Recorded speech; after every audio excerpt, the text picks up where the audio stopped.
ഏതാനും ആഴ്ചകൾക്ക് മുമ്പാണ് തൊടുപുഴയിലെ ഒരു ഓട്ടോ ഡ്രൈവർ മദ്യപിച്ച് വാഹനം ഓടിക്കുന്നുവെന്ന് പറഞ്ഞ ഒരു വ്ലോഗർ സാമൂഹ്യ മാധ്യമം വഴി പ്രചരണം നടത്തിയത്.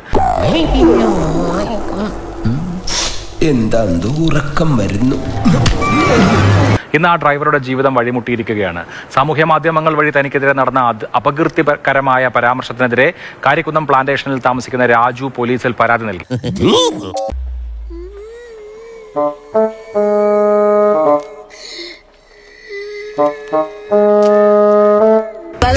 വണ്ടി ഓട്ടോ ഓടിക്കുന്നത് വെള്ളം അടിച്ചിട്ടാണ് ഇയാൾ ഓട്ടോ ഓടിക്കുന്നത്. ആരായത് നിന്നോട് പറഞ്ഞത്? ആരും പറഞ്ഞല്ല, ഞാൻ ചുമ്മാ ഊഹിച്ചതാ. ഒന്നുകളഞ്ഞോ അയ്യോ ഊഹിക്കുന്നുടാ പട്ടി. വെള്ളം അടിച്ചിട്ട് ബാക്കിയുള്ളവർ ബാക്കി ഇരിക്കുന്ന ആൾക്കാർ എന്തെങ്കിലും പറ്റി ഇയാൾ എന്ത് ചെയ്യും? ഫുഡ് കഴിക്കാൻ വേണ്ടി സ്ഥലം പറഞ്ഞു കൊടുത്തു, അതറിയില്ല. അപ്പൊ ഞാൻ പറഞ്ഞു ഓക്കെ സുഡിയോടെ അടുത്താണ്. അപ്പൊ അയാൾ എന്റെ അടുത്ത് പറയാം സുഡിയോ ഇവിടെ ഇഷ്ടം പോലെ ഉണ്ട് കൊച്ചെന്ന് പറഞ്ഞ് എന്റെ അടുത്ത് ചൂടാവുന്നു. എന്റെ അറിവിൽ തൊടുപുഴ ഒറ്റ സുഡിയോ പണിതിട്ടുള്ളൂ. പിന്നെ ഇയാളുടെ ആരെങ്കിലും വകയിൽ പണിത് വെച്ചിട്ടുണ്ടോ എന്ന് എനിക്കറിയത്തില്ല. എന്നാലും രസം ഇത് വെച്ച് ഞാനൊരു പണിയും മക്കളെ, ഈ പണി പാളും മക്കളെ. വെള്ളം അടിക്കുന്നതിന് പ്രശ്നമില്ല, വെള്ളം അടിച്ച് വീട്ടിൽ പോയിരിക്കുക. വെള്ളം അടിച്ച് എന്തിനാണ് ഓട്ടോ ഓടിച്ച് നടക്കുന്നതെന്ന് എനിക്കറിയത്തില്ല. അതുകൊണ്ട് ഇയാളുടെ ലൈസൻസ് തന്നെ കട്ട് ചെയ്യണമെന്ന് എനിക്ക് പറയാനുള്ളത്. ഇയറിംഗ് ഇപ്പൊ ആളുടെ കയ്യിൽ നിന്ന് വീഴൂന്നുള്ള രീതിയിലാണ് നിൽക്കുന്നത്. വണ്ടി പോകുന്ന തന്നെ വളഞ്ഞു അപ്പൊ തന്നെ വണ്ടി നിർത്തുന്നു പറഞ്ഞ് വണ്ടിയിൽ നിന്ന് ഇറങ്ങി. അപ്പൊ അയാൾ പറയാം ഇല്ല കയറുന്നു. ഞാൻ വണ്ടി കയറിയില്ല. അപ്പൊ തന്നെ ഈ വീഡിയോ എടുത്തു അവസാനിപ്പിച്ച് ആളുടെ നമ്പർ പ്ലേറ്റ് ഞാൻ എടുത്തിട്ടുണ്ട്. അപ്പൊ പറ്റുവാണെങ്കിൽ MVD അല്ലെങ്കിൽ പോലീസ് കാണുവാണെങ്കിൽ ഇയാളുടെ ലൈസൻസ് തന്നെ കട്ട് ചെയ്യണം എന്ന് എനിക്ക് പറയാനുള്ളൂ.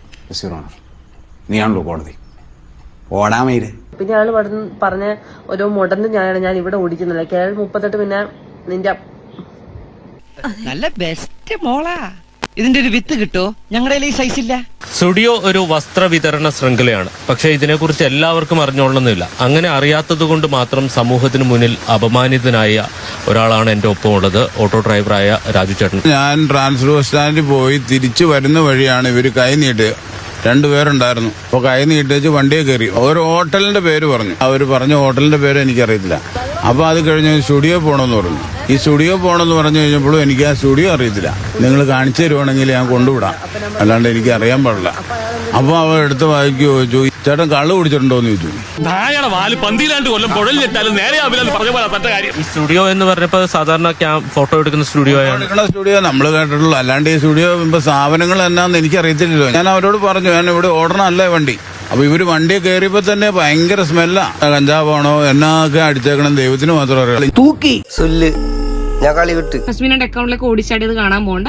ആളതെന്തായാലും മുക്കിയിട്ടുണ്ട്. ഇനി ഞാൻ കള്ളും കൂടെ കുടിച്ചെന്നാണോ നിങ്ങൾ പറയണെന്ന്. അപ്പൊ അവരവിടെ ഇറങ്ങി ഒരുത്തിനും വേറെ ഒരുത്തിനും ഇങ്ങനെ കവചമായിട്ട് എന്നെ ഇങ്ങനെ നിന്നേച്ച് ആ വർത്താനം പറയണു. അവൾ അവിടെ ഇറങ്ങി നിന്ന് എന്റെ ഈ വീഡിയോ എടുക്കുന്നു. ഞാനിതൊന്നും അറിയുന്നില്ല. 2 ദിവസം കഴിഞ്ഞപ്പോഴാണ് ഈ വീഡിയോ ഇങ്ങനെ വന്നെന്നും പറഞ്ഞു. എന്റെ സ്റ്റാൻഡിൽ കിടന്ന് വണ്ടി ഓടിക്കണ പയ്യൻ പറഞ്ഞു. എന്നോട് അവൻ ചോദിച്ചു ചേട്ടന്റെ ഒരു വീഡിയോ ഉണ്ടല്ലോ എന്നാ പറ്റിയാന്ന് പറഞ്ഞു. ഞാൻ പറഞ്ഞു ഇന്ന പോലെ സംഭവിച്ചാ. വേറെ ഞാനൊന്നും പറഞ്ഞിട്ടില്ല, തെരുവോ ചീത്തയോ ഒന്നും പറഞ്ഞിട്ടില്ല. വണ്ടിക്കൂലിയും മേടിച്ചിട്ടില്ല, വണ്ടി ഓടിയില്ല. ഇതിന്റെ പേരിൽ എനിക്ക് ഓട്ടോ ഇല്ല. ഇപ്പൊ എത്ര ദിവസമായെന്ന് പറയാം വണ്ടി ഓടിയിട്ട്. ആരും വിളിക്കണില്ല. കള്ളു കുടിച്ച് നടക്കണമെന്നും പറഞ്ഞുകൊണ്ട് ആരും വിളിക്കണില്ല. സാമ്പത്തിക ബുദ്ധിമുട്ട്, മാനസിക ബുദ്ധിമുട്ട്, എൻ്റെ മക്കളും എല്ലാവരും പറഞ്ഞിങ്ങനെ എന്നെ ഇങ്ങനെ നിരന്തരം ഇങ്ങനെ ആൾക്കാർ വിളിച്ച് പറഞ്ഞുകൊണ്ടിരിക്കുക. പിറ്റേ ദിവസം കേസ് കൊണ്ട് കൊടുത്തു. ഇവിടെ ഇവൾക്ക് ഇതൊന്നും കൊടുത്താ പോലെ ശിക്ഷ തല കീഴിവിടെ കെട്ടിത്തൂക്കിയിരുന്നു. SP ഓഫീസിൽ വെച്ച് വിളിച്ചു. ഇവിടെ വന്നപ്പോൾ സാർമാർ പറഞ്ഞു സൈബർ സെല്ല് പൈനാവില അവിടെ കൊണ്ടുപോയി കൊടുത്തു. അവിടെ കൊടുത്തു കഴിഞ്ഞ് വൈകുന്നേരം ഒരു 7 മണി കഴിഞ്ഞപ്പോഴത്തേനും അവിടെ നിന്ന് വിളിച്ചു. എന്നോട് തൊടുപുഴ സ്റ്റേഷനിലോട്ട് വരാൻ പറഞ്ഞു. അവളെയും വിളിപ്പിച്ചിട്ടുണ്ടെന്ന് പറഞ്ഞു. അവള് പറയണ ഞാൻ കള്ള് കുടിച്ചാ വണ്ടി ഓടിക്കണേന്നാ പറഞ്ഞത്. കള്ള് കുടിച്ചിട്ടില്ല. ഞാൻ കള്ള് കുടിച്ചിട്ട് വണ്ടി ഓടിക്കാറുമില്ല, കള്ള് കുടിക്കാറുമില്ല. എൻ്റെ പേരിൽ ഒരു കംപ്ലൈൻറ്റോ ഈ വെള്ളം മദ്യപിച്ച് വെള്ളം ഓടിച്ചെന്നും പറഞ്ഞ ഒരു സ്റ്റേഷനിൽ ഒരു പ്രശ്നം വന്നിട്ടില്ല. എൻ്റെ ജീവിതം മുടങ്ങി. ഞാൻ എന്നാ ചെയ്യും? ഞാൻ വെള്ളം കുടിച്ചെന്ന് തെളിയിക്കുവാണെങ്കിൽ അവർക്ക് ഞാൻ 1 ലക്ഷം രൂപ എൻ്റെ വണ്ടിയെ ഞാൻ കൊടുക്കാമെന്ന് ഞാൻ പറഞ്ഞേക്കണ. ഷുഗർ, കൊളസ്ട്രോള്, BP ഇതിനെല്ലാം മരുന്ന് കഴിക്കണം. പിന്നെ ഇതിന്റെ ഇടയ്ക്ക് എങ്ങനെ ഗ്രാമീണ ബാങ്കിൽ നിന്ന് ലോൺ എടുത്ത് മേടിച്ച വണ്ടിയത്. എനിക്ക് സ്വന്തമായിട്ട് ഒരു ഇതിന്റെ സ്ഥലം വരെ ഇല്ല. ഇവളും ഇവിടെ കൂടുതൽ ഒരു ആണും കൂടെ ഉണ്ടായിരുന്നേ. അവള് ഇപ്പൊ ഇവിടെ വന്നു സ്റ്റേഷനിൽ വന്നപ്പോ അവള് പെണ്ണായി. സ്വാഭാവികം. വഴിമുട്ടി ജീവിതം വഴിമുട്ടിന്നെ. ഞാനിപ്പോ തന്നെ നമ്മളെ എന്ത് കാരണത്തിനാ ഇവരിങ്ങനെ ദ്രോഹിച്ചെന്നുള്ളത് എനിക്കറിയണം. ഞാൻ ഇവിടെ സ്റ്റേഷനിൽ പറഞ്ഞു സാറേ എനിക്ക് ആത്മഹത്യ ചെയ്യാൻ തന്നെ തോന്നുന്നുണ്ട്. കാരണം എനിക്ക് ഓട്ടം കിട്ടണില്ല. എനിക്ക് അവളും മാപ്പ് കൊള്ളണമെന്ന് എനിക്കുള്ളൂ. കാരണം വേറെ അല്ല അതിനകത്ത് പ്രശ്നം. കാരണം എന്നെ ഇങ്ങനെ ഇതുപോലെ ബുദ്ധിമുട്ടി വേറൊരാൾക്ക് ഇങ്ങനെ സംഭവം ഉണ്ടാകരുത്. ഒരാൾ മദ്യപിച്ചിട്ടുണ്ടെങ്കിൽ അത് പരിശോധിക്കുകയും അതിന് നടപടിയെടുക്കാനും ഈ വ്ലോഗിംഗ് മാത്രമല്ല മറ്റു നിയമ നടപടികളുണ്ട്. പോലീസിനെ സമീപിക്കാം. അതിനു വിരുദ്ധമായി ആളുകളെ അപകീർത്തിപ്പെടുത്തുകയും വസ്തുതാപരമായിട്ടുള്ള കാര്യങ്ങൾ അല്ലാതെ സമൂഹത്തിലേക്ക് വിളിച്ചു പറയുകയും ചെയ്യുന്നത് തെറ്റാണ്. ഓട്ടോറിക്ഷ ഓടിച്ച് ഉപജീവനം നടത്തുന്ന ഒരാളുടെ ജീവിതം വഴിമുട്ടിക്കുന്ന തരത്തിലാണ് ഈ പ്രചരണം നടക്കുന്നത്. ആളുകൾ തിരിച്ചറിയേണ്ടതുണ്ട്. ഇതിനെതിരെ നിയമ നടപടിയും ഉണ്ടാകേണ്ടതുണ്ട്.